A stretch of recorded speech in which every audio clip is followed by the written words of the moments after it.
como vão todos? Está começando mais um programa Provocação aqui na Repórter Nordeste TV, iniciativa do portal repórternordeste.com.br. Hoje nós recebemos a Maria Lúcia Fatorelli, que é um personagem bastante conhecido, principalmente nas redes sociais. É verdade que ela já deu muitas entrevistas, mas quem ajuda principalmente o trabalho da Maria Lúcia Fatorelli são as pessoas que mais odeiam o trabalho da Maria Lúcia Fatorelli, que são exatamente os bancos, os banqueiros. Por quê? Porque a Maria Lúcia, ela toca em uma questão fundamental, que é a dívida dos estados. E ela lidera um movimento nacional, que também já teve algum tipo de ramificação em alguns países no mundo, como Grécia, como o Equador, que busca fazer um rearranjo, um questionamento em cima do dinheiro da dívida pública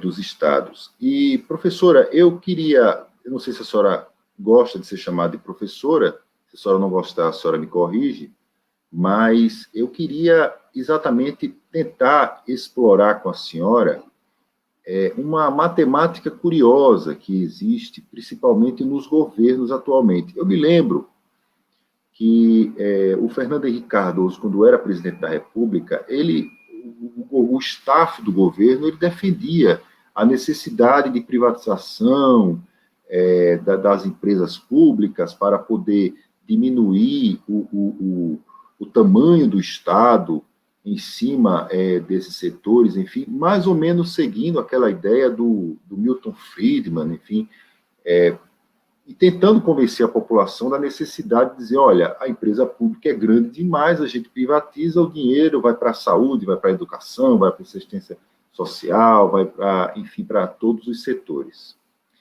Mais de 20 anos depois, a gente percebe que a lógica não fecha exatamente, porque hoje, além deles estarem privatizando, eles privatizam por um valor muito abaixo, digamos assim, daquele tipo de investimento que eles fizeram para reformar, para poder reestruturar aquele aparelho público, como um aeroporto, como uma empresa, enfim. A senhora conseguiu já entender esse tipo de matemática tão sofisticada em que 2 mais 2 é igual a 10? Bom, Odilon, em primeiro lugar, é um prazer estar aqui novamente no seu programa. Parabéns pelo trabalho que você tem feito também. E é muito importante para todos nós da Auditoria Cidadã da Dívida divulgar o nosso trabalho aí no seu canal. Bom, essa questão das privatizações, elas estão acontecendo nesse momento de uma forma, assim, avassaladora. Nós, inclusive, fizemos uma carta para questionar o ministro Paulo Guedes, porque essa conta, como você falou, de fato, não fecha, e não só não fecha, como os argumentos não têm a menor lógica. Primeiro, o governo fala que vai pagar, vai privatizar para pagar a dívida. Só que a dívida, em vez de diminuir, aumenta. Porque, como você falou, fazem os investimentos, o BNDES financia a privatização, e quando privatiza, além de vender por um valor muito baixo, esse valor tem sido, às vezes, inferior ao lucro de um ano, bem inferior ao lucro de um ano da empresa. Esse valor é mínimo, a gente nem sabe para onde vai esse valor. E mais, o passivo da empresa privatizada, porque toda empresa tem um passivo, tem contas a pagar, tem débitos sendo discutidos, às vezes até... Passado, dívidas trabalhistas, enfim. Tem passivos trabalhistas, toda empresa tem isso. Então, esse passivo, ele vem para o Estado, ele não é entregue a quem está comprando. Ele vem e é transformado em dívida pública. E ainda tem mais um detalhe. Em alguns casos em que essas privatizações estão se dando sob a forma de concessão, dentro desse programa PPI, que tem a parceria público-privada, você sabe como é que é essa parceria? O setor privado passa a explorar a atividade que já está toda montada, né? Toda instalada, em algumas vezes, inclusive, recém-reformada. O setor privado vai explorar, vai receber todas as tarifas daquela exploração e vários desses contratos que a gente já viu tem uma cláusula de garantia da expectativa de ganho. Se o setor privado não atingir aquela expectativa, o setor público tem que ir lá e pagar para ele. Então, olha, ou a nossa população acorda e luta para virar esse jogo, como nós estamos, inclusive, com uma campanha em andamento pela Auditoria Cidadã e dezenas de entidades da sociedade civil. Foi, inclusive, através dessa campanha que nós questionamos o Paulo Guedes a responder o que, de fato, está por trás dessas privatizações, ou o nosso patrimônio vai continuar assim, sendo entregue.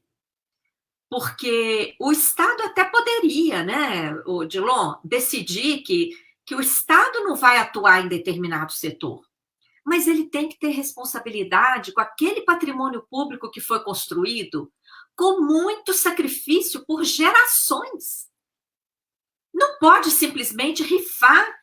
Afinal, quem é que está do outro lado ganhando esse patrimônio assim, de bandeja, não é? E que vai explorar, vai encarecer as tarifas para a população, porque isso é que tem acontecido em todos os setores que foram privatizados. Nos setores de serviços prestados à população, os serviços acabaram encarecendo. A sociedade paga uma tarifa maior, né? Não tem ali aquela garantia que o Estado dava, porque o setor privado quer lucro. E nas periferias, por exemplo, no caso de fornecimento de água, energia elétrica, onde fica mais caro, como é que vai ficar a garantia da prestação do serviço à população?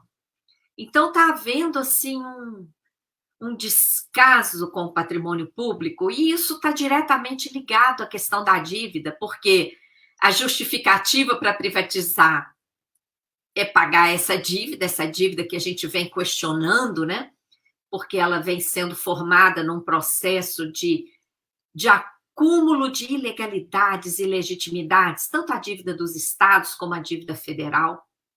Nós já temos levantado aí uma série de ilegitimidades e ilegalidades na sua formação. Então, em vez de investigar essa dívida, não. Entrega patrimônio, fazendo de conta que vai pagar essa dívida, porque não paga, a dívida aumenta, porque o passivo da empresa vem e agrega ao estoque da dívida, né? E ainda cria uma obrigação para o Estado de garantir ali o lucro da empresa que vai simplesmente ficar explorando. Isso tanto é verdade porque vários setores que estão comprando essas empresas que estão sendo privatizadas nem têm expertise no setor. São empresas financeiras. Entram ali só para explorar o negócio, não vão fazer investimentos, não vão avançar. Então, só um detalhe, quando a senhora fala de empresas financeiras, são bancos. São bancos, é verdade? Sim. Empresas, os acionistas são bancos, não é? São bancos, às vezes estão ali com a fachada de um fundo, com a fachada até de um outro nome de empresa, mas você vai olhar, são de propriedades de bancos, né? Então, esse setor está dirigindo o mundo das finanças e usando o que a gente chama de sistema da dívida para avançar, não é, os seus tentáculos sobre todo esse patrimônio público, não só nossas empresas estratégicas e lucrativas, como as nossas riquezas também, minerais, que estão sendo aí roubadas, tá? Eu digo a palavra certa, que é roubadas, porque elas são extraídas, elas trazem um enorme lucro para as corporações transnacionais que exploram, essas riquezas. E quando a gente vai olhar no orçamento público, não tem praticamente nada, Odilon. Os royalties que o Brasil cobra são os menores do mundo e o governo ainda dá incentivos, tanto para mineradoras como para o agronegócio. Então, perde receita, não recebe, não é? Tributos, nem royalties praticamente, porque o valor é muito pequeno, e o dano ambiental brutal fica para nós. Olha o que está acontecendo em Minas Gerais, 2 empresas grandes já romperam, não é? Em Mariana, Brumadinho, e recentemente o presidente da CNBB, o Dom Valmor, fez até um vídeo denunciando que tem 40 empresas em risco de rompimento em Minas Gerais. 40! Por causa desse modelo predatório de exploração pelo setor privado, que visa lucro acima de tudo e não está nem aí, né, para os danos que virão depois, porque acabam adiando, né? Cadê as indenizações de Mariana, de Brumadinho? Olha que coisa mais enrolada que está acontecendo lá, né? Então, a sociedade precisa acordar, nós temos que virar esse modelo. A senhora recebeu alguma resposta da equipe do Paulo Guedes, enfim, para tentar esclarecer exatamente esses pontos de como vem funcionando esse modelo de privatização? Ainda não. Nós estamos, inclusive, articulando uma reunião com as várias entidades que estão apoiando a campanha para ver que medida nós vamos adotar, né? Tem uma lei de acesso à informação em vigor no país. E já está vencendo o prazo, e nós vamos nos reunir para traçar alguma estratégia de como avançar. Porque o descaso está muito grande, não pode ficar por isso mesmo. Ele tem que virar público dizer que está entregando o nosso patrimônio para o setor privado lucrar, para a sociedade pagar tarifa mais alta, não é? Que esse negócio de que vai pagar dívida realmente não está acontecendo, que a dívida está aumentando com a assunção dos prejuízos. Isso vai ter que ser dito para a sociedade. Nós estamos mostrando isso. E vamos avançar. E o próximo questionamento da campanha, já vou adiantando. Claro, fica à vontade. As mentiras também que estão sendo usadas para avançar a aprovação dessa PEC 32, que está sendo chamada de reforma administrativa, mas que, na verdade, é outra reforma ideológica de interesse do mercado. E ela está conectada com isso que a gente está falando das privatizações, porque ela insere um novo princípio ali no artigo 37 da Constituição, que coloca o Estado para atuar na subsidiariedade, ou seja, nas sobras, onde o setor privado não tiver interesse em atuar. Então, que é exatamente o que vem acontecendo em Alagoas com a Casal. Eu queria interromper a senhora antes, eu queria um pouco explorar esse ponto, porque ele é muito parecido com o modelo que foi adotado em Alagoas com a privatização da Casal. Inclusive, o mercado financeiro festejou muito esse modelo, porque dizia que era um novo modelo de leilão, de privatização, aliás, de leilão, de desestatização, etc, etc. Eu queria que... Eu acho que a senhora deve ter conhecimento, é claro, é óbvio, do que aconteceu em Alagoas com a Companhia de Abastecimento de Alagoas, lembrando que a companhia foi... O próprio BNDES fez uma avaliação interna, e a avaliação dizia que ela valia 15 milhões, e ela foi vendida por 2 bilhões. E claro que quem comprou vai receber dinheiro do BNDES para exatamente tentar fazer as organizações, enfim, daquilo que faz uma empresa nesse sentido. Agora, eu queria saber da senhora o seguinte: por que essa festa em torno do leilão da Casal, que abre as portas para uma nova forma de leilão no Brasil, do setor de água e de esgoto? E qual a diferença desse modelo, por exemplo, para o clássico da privatização? Olha, tem várias formas de privatizar, né? Tem aquela forma mais, que eu acho que é a que você chama de clássica, que é a venda. Uma empresa que é pública é vendida para o setor privado. Então, aquilo ali foi privatizado. Ela é vendida. O setor privado compra, paga, e, a partir dali, ele é dono da empresa. Tem outros arranjos que são essas concessões. Essas concessões ficam ali naquele modelo de parceria público-privada, é uma concessão por 35 anos, 30 anos, 40, é desse jeito. E nesse modelo, o grande ganho do setor privado é que essa parceria é assim, ó, o setor privado adquire para ter aquele direito à exploração durante aquele período, mas é uma parceria. Então, todo o tempo, o setor estatal é chamado.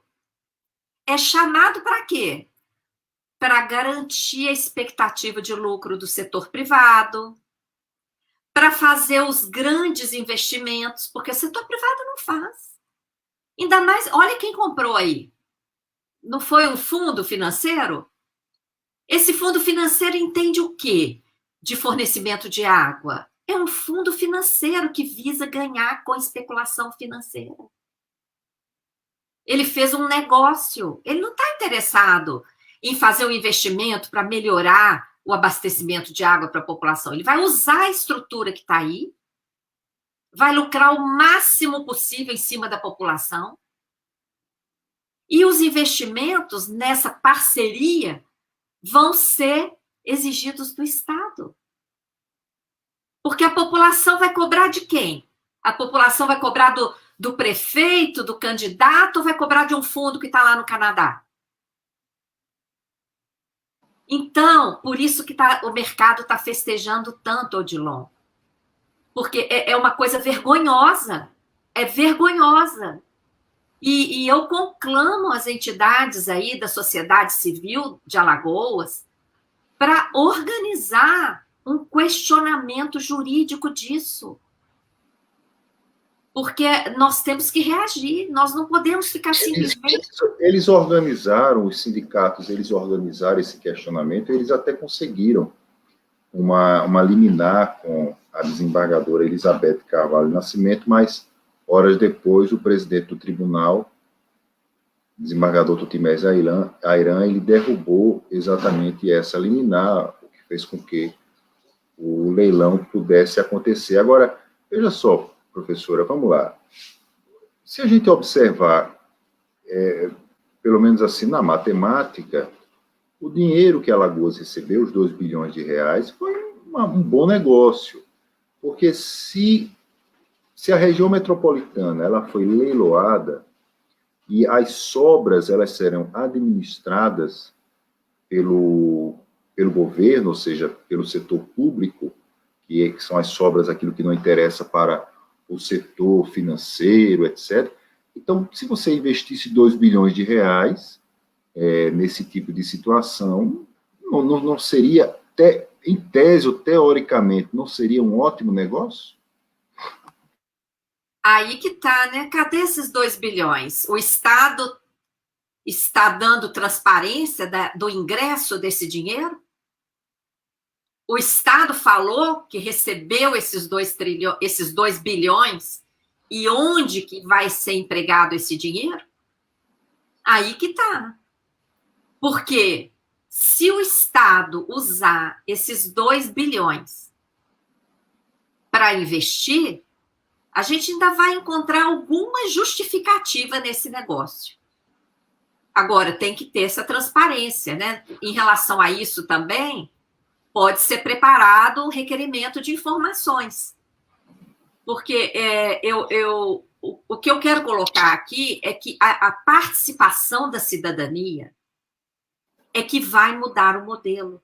Quando eu falo assim, conclamo as entidades, por exemplo, entraram, parabéns, entraram. O presidente do tribunal aí, qual que é o nome dele mesmo? O povo tem que ouvir. É o desembargador Tutimés Airã.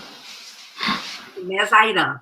Então, esse senhor revogou a liminar e autorizou o leilão. Mas é a decisão de um. Essa decisão de uma pessoa, ela tem que ser submetida ao pleno do tribunal. Pode haver um recurso. Pode haver um recurso em relação a essa decisão monocrática desse senhor, tá? Porque a sociedade é a dona da empresa pública. Foi ela que foi sacrificada durante anos para que o Estado fizesse esse investimento. E agora ela tem o direito de, se ela é contra, se as entidades representativas dessa sociedade questionaram essa venda, não pode uma pessoa decidir isso, tem que levar ao pleno do tribunal e isso aí cabe em vários recursos. Agora, vendeu com a autorização dele, cabe questionar também lá. Cadê o dinheiro? Onde foi? Tem uma lei de acesso à informação que nos permite isso. E o que a gente acredita, Odilon, é que quando um volume grande de pessoas estiver participando dessa forma cidadã, vigiando, questionando, nós vamos evitar muitos danos às nossas finanças. E nós vamos mudar esse modelo que atua aqui no Brasil, porque não é inaceitável continuar nesse empobrecimento, que a nossa população vem só empobrecendo, e o nosso desenvolvimento socioeconômico está atrasadíssimo, embora o Brasil seja um dos países mais ricos do mundo. Nós somos uma das maiores economias do planeta, nós temos todas as riquezas naturais em abundância, nós temos riquezas financeiras, nós temos todo o potencial em empresas públicas e também matrizes energéticas, etc., para ser uma grande potência e com vida digna para todas as pessoas, porque não adianta ser uma grande potência econômica e com mais da metade da população dependendo de um auxílio emergencial para sobreviver, como a gente viu agora durante a pandemia. 107 milhões de pessoas pediram auxílio emergencial, ou seja, mais da metade da população está na informalidade, está desempregada, está na miséria. Não é? Não é possível a gente continuar assim. E quando é que isso vai mudar? A cúpula, a solução não virá da cúpula.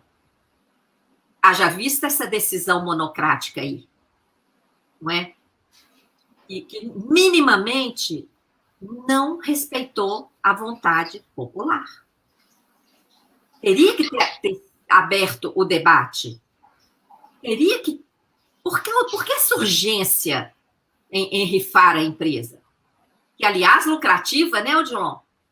Lucrativa. Exatamente. Eu participei de uma live com a presidente do sindicato aí da empresa.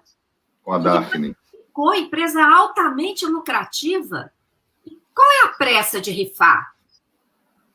Né? Então, é preciso questionar isso, porque isso realmente virou um modelo de negócios no Brasil.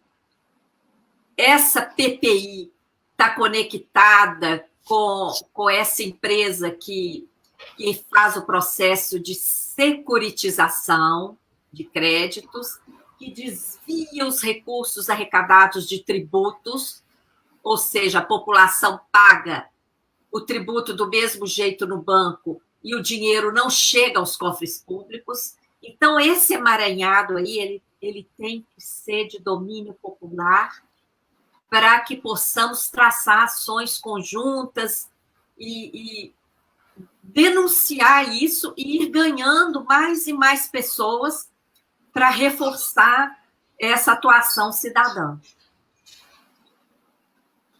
O que é que chama a atenção da senhora em relação a esse modelo de privatizações, se é que existe alguma semelhança entre eles, do governo Temer e do governo agora Bolsonaro? Olha, todos eles são muito semelhantes. Aliás, semelhantes desde a época de Fernando Henrique, essa entrega de patrimônio, embora mude, né, de venda para concessão com PPI, com essa PPI é que o Estado continua como o grande provedor por trás, não provedor dos interesses da população, provedor agora dos interesses do mercado, da taxa de lucratividade do mercado, das demandas ali que ele for forçado a atender, não é? O patrimônio está ali, o lucro é todo do mercado. O mercado já recebeu ali a empresa, o lucro é todo dele. E nessa parceria público-privada, o Estado fica apenas ali como um garantidor de lucros, um garantidor dos ganhos do mercado. Né? Então, a empresa não assume, o setor privado não assume a responsabilidade sobre aquilo que ele está comprando. Ele assume apenas o direito ao lucro daquele negócio. Tem coisa melhor para o mercado? É verdade. Professora, por que existe dificuldade do Ministério Público no Brasil inteiro de poder investigar esse modelo de privatização que a gente observa nas estatais? A senhora percebe que existe omissão do Ministério Público ou o Ministério Público ele não consegue acompanhar o ritmo do que acontece a privatização ou não é atribuição dele? Eu queria que a senhora pudesse falar disso. Eu entendo que é atribuição, sim, porque o Ministério Público tem essa atribuição de defender o patrimônio público, de defender os interesses da sociedade, é atribuição. O Ministério Público no Brasil inteiro tem um quadro de pessoal dos mais competentes do país, então ele tem competência tanto institucional, como também competência em termos de quadros para fazer isso. Infelizmente, a gente tem notado, sim, uma omissão, da mesma forma que a gente nota a omissão em relação a essa questão do endividamento público. Olha que quando foi feita a CPI da dívida pública, em 2009, 2010, o relatório foi entregue ao Ministério Público Federal, chegou a ser formado um grupo de trabalho com 5 procuradores, é verdade que era um de cada canto do país, isso aí já mostra uma dificuldade de enfrentar o tema, né? Porque quando eles querem fazer uma força-tarefa, coloca ali, concentra aquelas pessoas para fazer, né? Mas, enfim, depois, até o procurador Eugênio Aragão chegou a confessar que ele se arrependeu de não ter dado uma importância maior a esse tema, porque aquela CPI, ela aconteceu logo depois da auditoria do Equador, que foi aquele sucesso, anulou 70% da dívida externa em títulos com bancos privados internacionais e com a concordância deles. Em relação à dívida externa brasileira, era a mesma história, Odilon. O Brasil poderia ter feito a mesma coisa. E em relação à dívida interna, os mecanismos que nós denunciamos ali na época, que, por exemplo, o registro da maior parte dos juros maquiados de amortização. Então, a gente olha lá na contabilidade, no CIAF, que é o Sistema Oficial de Contabilidade, todo ano tem lá um valor gigante lá de amortizações da dívida federal.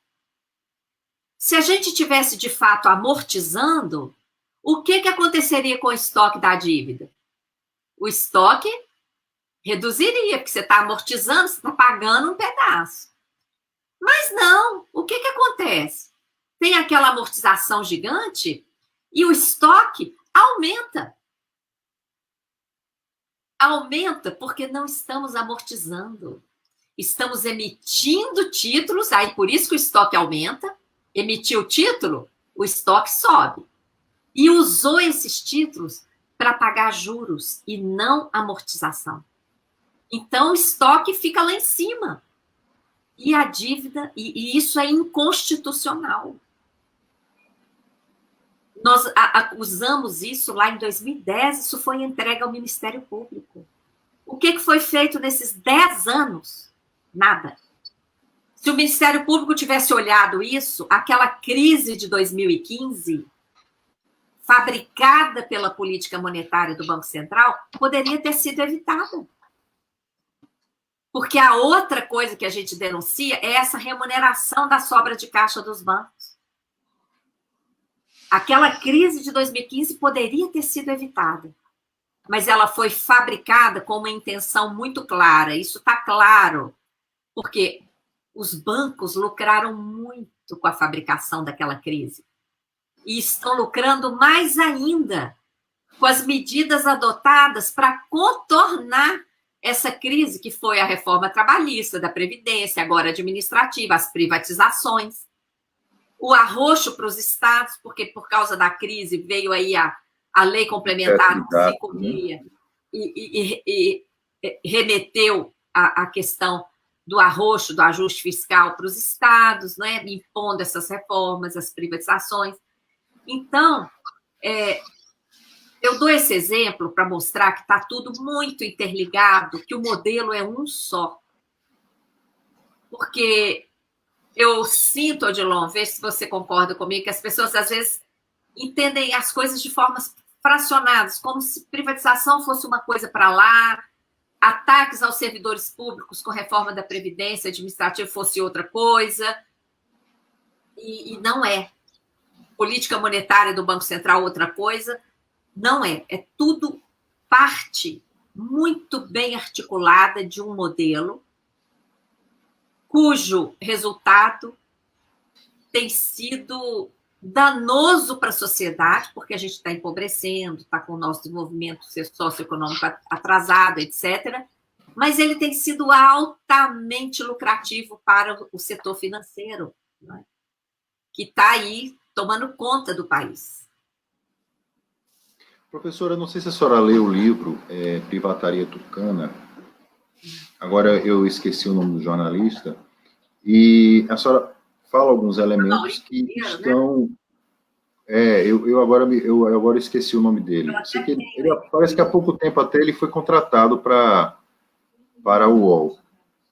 Mas eu me lembro, tem alguns aspectos que a senhora está falando, e esses aspectos constam lá no livro. E olha que nós estamos falando de São Paulo, enfim, aquele modelo lá que foi construído. Eu queria, pelo que a senhora já ouviu falar desse modelo da privataria, com o modelo atual, a senhora enxerga que a dinâmica sempre ou inclui também, primeiro, a classe política enriquecer de alguma forma com aquele propinoduto. Segundo, a omissão das instituições que não deveriam ser omissas na fiscalização. Eu queria que a senhora pudesse falar um pouco a respeito disso. Sim, o que está acontecendo no país é o resultado de muitas ações e omissões, né? E que se repetem. Elas estão se repetindo e as consequências estão assim... Amaury Ribeiro Júnior é o nome do jornalista.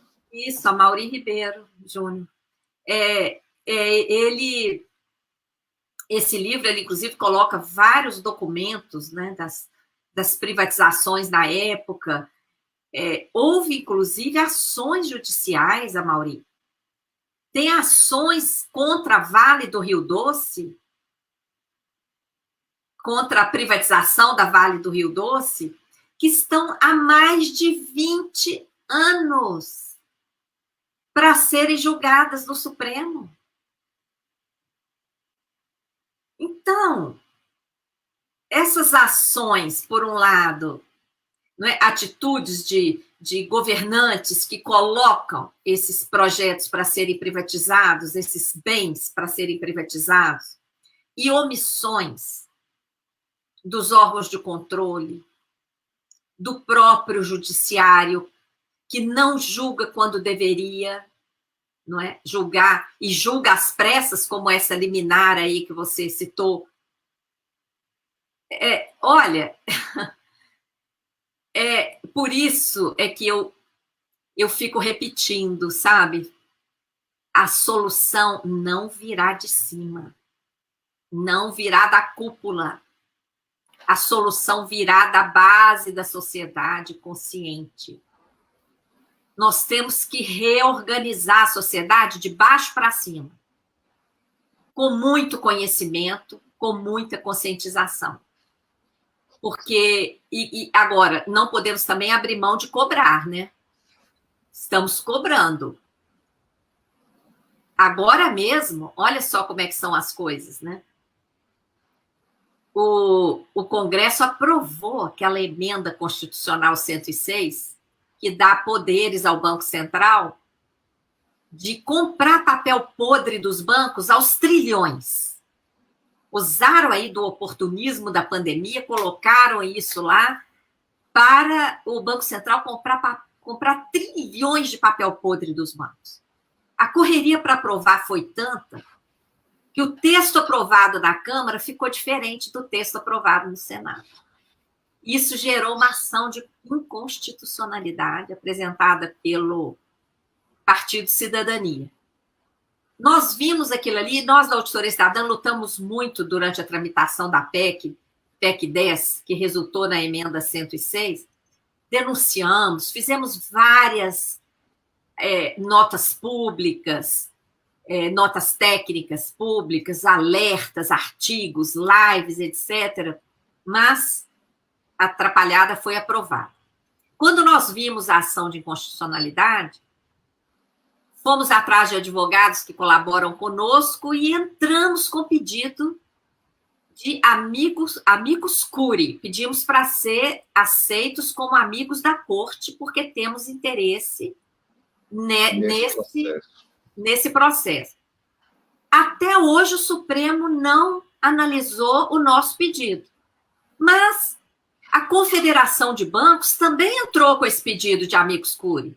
Imediatamente eles foram aceitos. O pedido deles está lá disponível. Quem entrar lá no site do Supremo para ver a ação de constitucionalidade, enxerga a opinião lá da Confederação de Bancos, colocando um pano quente, falando que não, que aquilo ali está tudo bem. Tá. Agora, não enxerga a nossa, porque a nossa ainda não foi acatada. Então, professora, pode falar, eu interrompi a senhora. Então, eu deixo aqui um apelo, porque lá na página da Auditoria Cidadã, tem lá um destaque em cima, que é a campanha É Hora de Virar o Jogo. Vocês podem acessar. E tem outro destaque, assim, lateral, que é assim, aqui, pressione o Supremo a barrar o golpe de trilhões. Se as pessoas entrarem ali, elas vão ver um modelo de carta que a gente enviou, tem os e-mails dos ministros, porque quando eu falo dessa participação cidadã, é ação mesmo, gente. É você aí que está nos ouvindo, abrir seu computador, pegar aquela carta lá, se você não gostou daquela carta, escreve a sua do seu jeito, mas envia e-mail para o Supremo.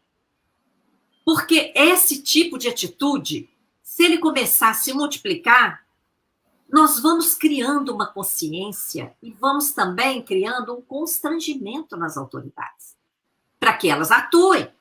A gente não faz parte daquele time que quer destruir as instituições, não, viu, Odilon? Porque você sabe que tem uma turma aí que está nessa, né? De destruir as instituições. Não, nós não fazemos parte dessa turma, não. Nós fazemos parte da turma que quer que as instituições funcionem bem.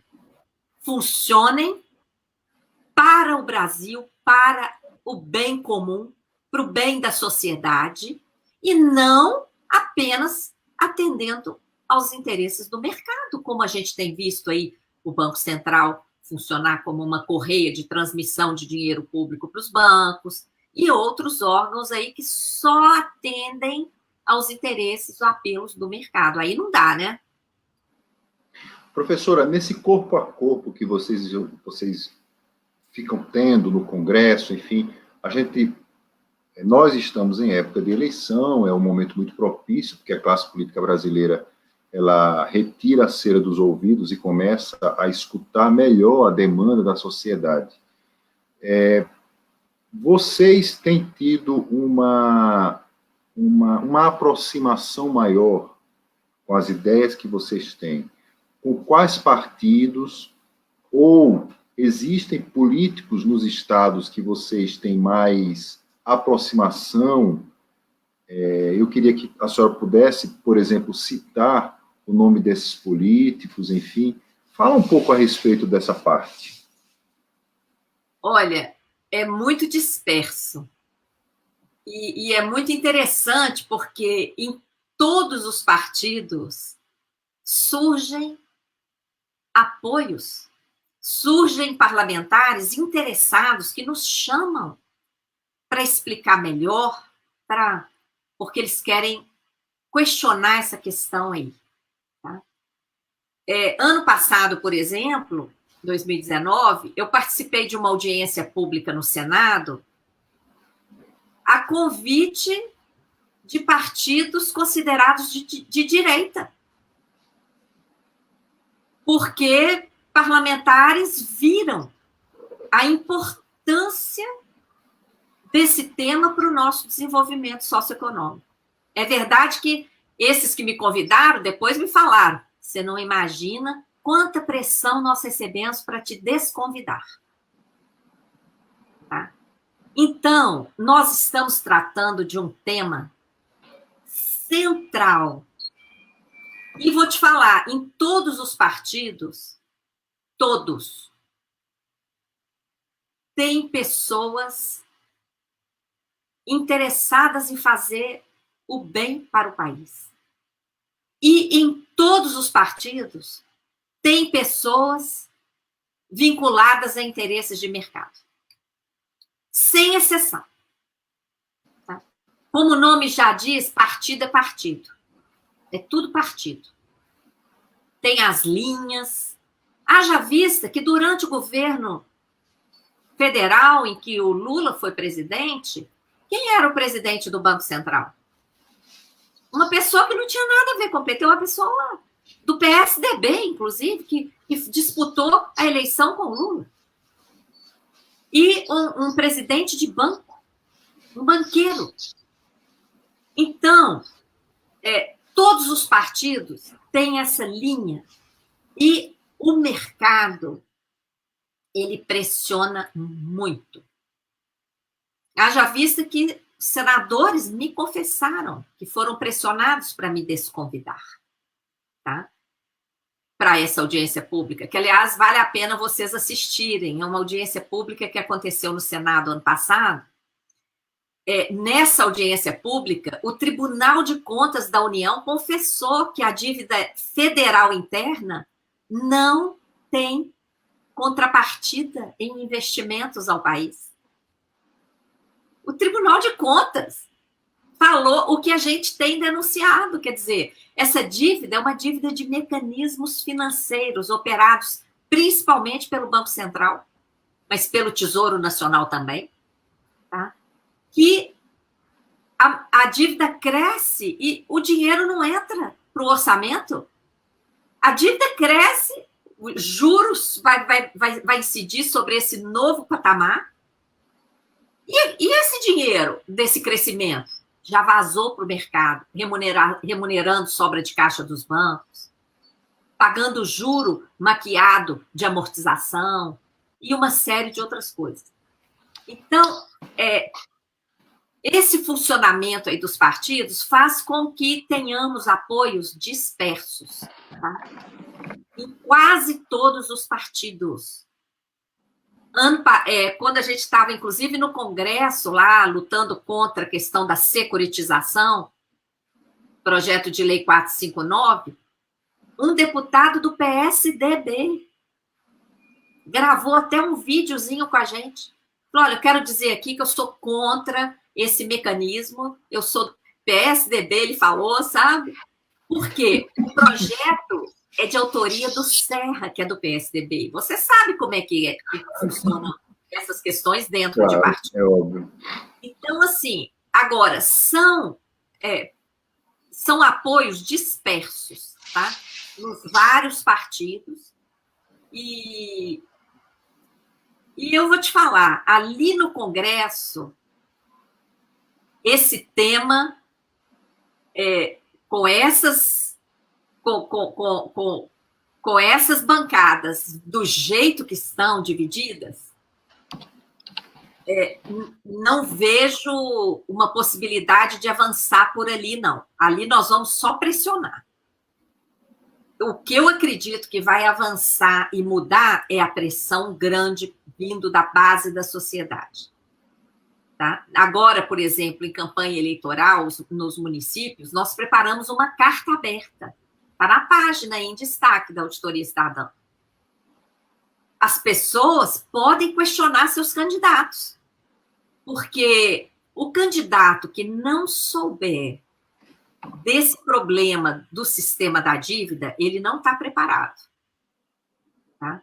O candidato tem que saber. É o principal problema para a senhora hoje? Ele é central. O problema da dívida, olha como é que funciona. O problema da dívida pública, ele é estrutural. A dívida tem sido, por exemplo, a justificativa para as privatizações. Ela tem sido a justificativa para todas as contrarreformas. Foi a justificativa da reforma da Previdência, é a justificativa agora para a reforma administrativa, é a justificativa para todo ajuste fiscal. O que é o ajuste fiscal? O corte em todas as áreas que ganhou... O teto de gastos, a senhora cita, não é? Constitucional com a emenda 95, né? O que é a emenda 95?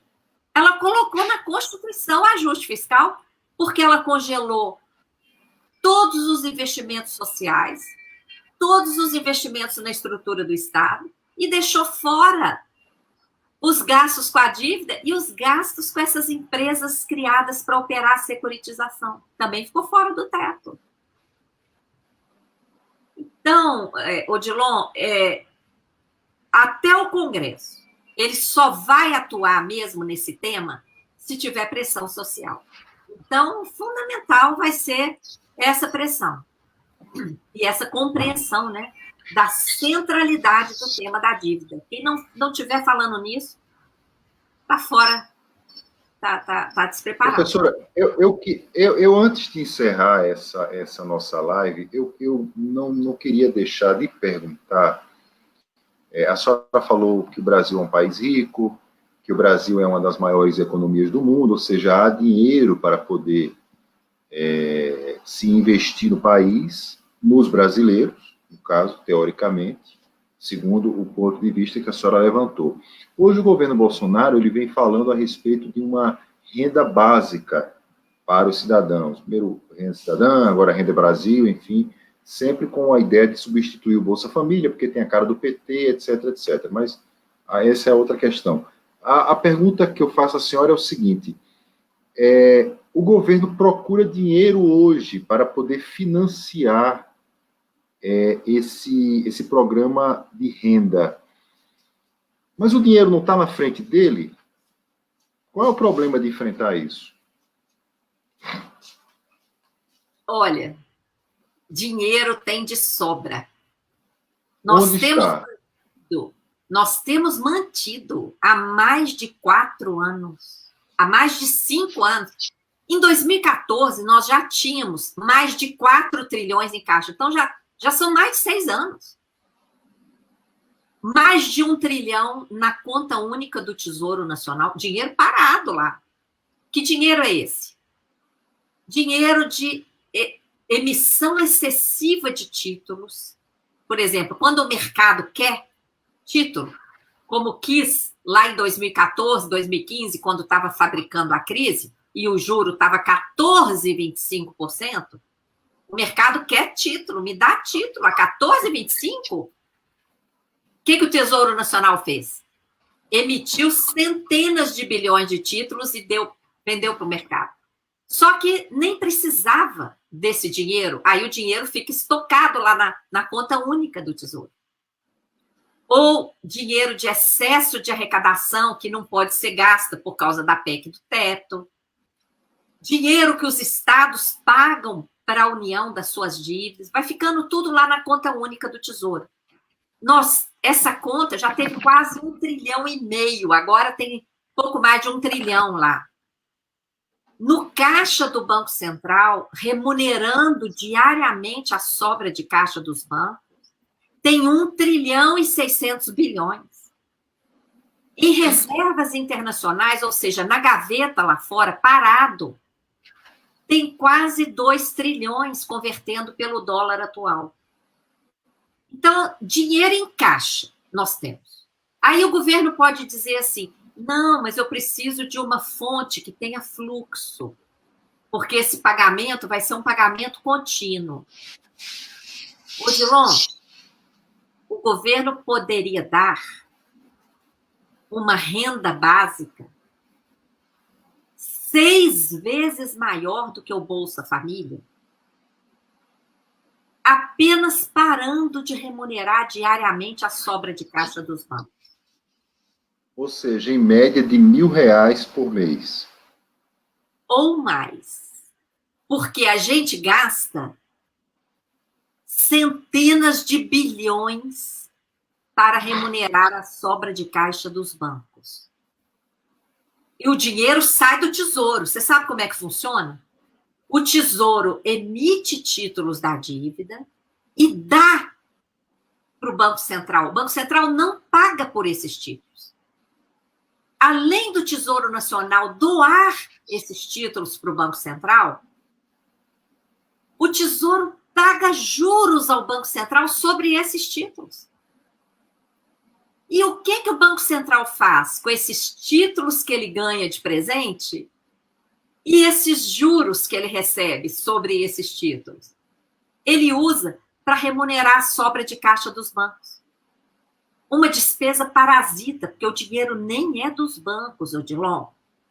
O dinheiro é de todos nós, porque a maioria da população brasileira tem conta em banco. Todas as empresas têm conta em banco, todos os órgãos do governo têm conta em banco. Então, esse dinheiro está todo lá. Ou em conta corrente, ou aplicado. Desse dinheiro, o banco tem que reservar somente aquela parte obrigatória, reserva, o depósito compulsório, que tem que ficar reservado para dar garantia ao sistema. O restante, ele pode emprestar tudo, mas ele não empresta. Nós vimos isso, inclusive, agora, durante a pandemia. O Guedes chegou a falar que o dinheiro ficou empossado nos bancos. E o que o Banco Central faz com esse dinheiro empossado? Aceita que os bancos depositem no Banco Central. Ou seja, não é dinheiro dos bancos, é o nosso dinheiro que está lá.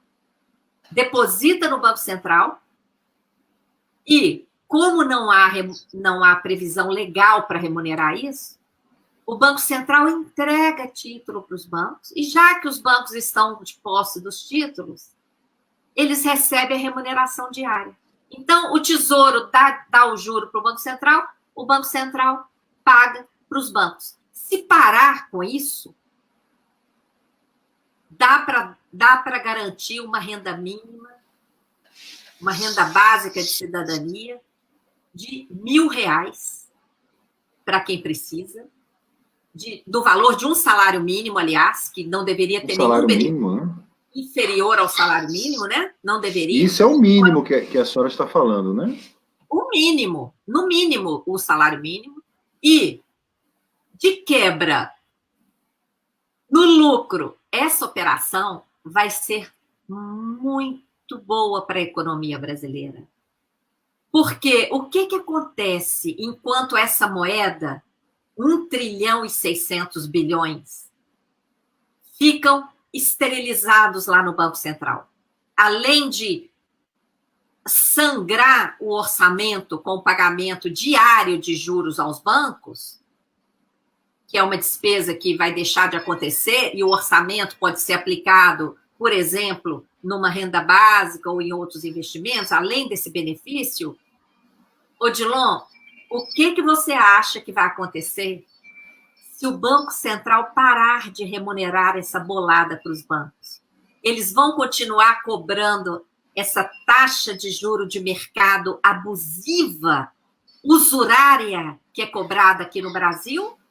Ou eles vão diminuir essa taxa para conseguir emprestar alguma coisa e ganhar alguma coisa com essa bolada que ficaria parada lá no caixa deles?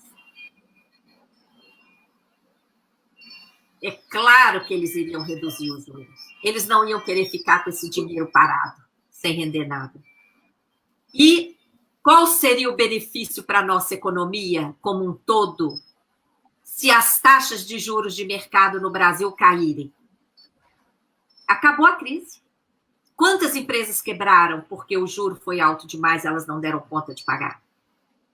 A maioria da causa aí da quebradeira de empresas no Brasil é falta de acesso a crédito ou crédito caro demais. Tá? Então, é preciso enfrentar isso, é preciso que a população brasileira entenda isso. Ali da campanha é hora de virar o jogo. Os vídeos 12 e 14 da campanha explicam com bem detalhe isso que eu falei aqui agora, da remuneração da sobra de caixa dos bancos, porque a gente tem que popularizar esse conhecimento para que muita gente mesmo, venha reforçar essa luta cidadã.